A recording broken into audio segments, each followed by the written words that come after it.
हमारे नमस्ते प्रणाम। हमारे यूट्यूब चैनल पर आपके स्वागत है। एक हंसी मजाक गीत सुनाने जा रहे हैं। गाना कैसा लगेगा और लाइक करिएगा, सब्सक्राइब कमेंट में जरूर बताइएगा गाना कैसा लगा।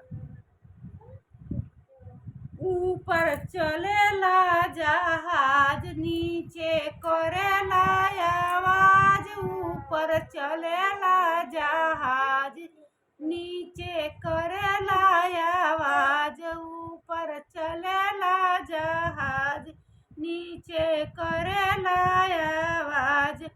मोरा पियावा चलावे, मोरा पियावा कलमिया चलावे कचहरिया में। मोर पियावा कलमिया चलावे कचहरिया में। मोर पियावा कलमी कचहरिया में। कैसे तार भेजाई, कैसे चिट्ठिया भेजाई। कैसे तार भेजाई, कैसे चिट्ठिया भेजाई।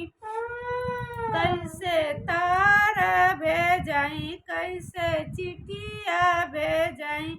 कैसे पिया के बोलाई नई हरवा में। कैसे पिया के बोलाई नई हरवा में।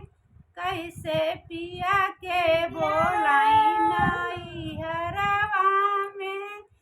ऊपर चलेला जहाज, नीचे करेला आवाज। ऊपर चलेला जहाज, नीचे करेला आवाज।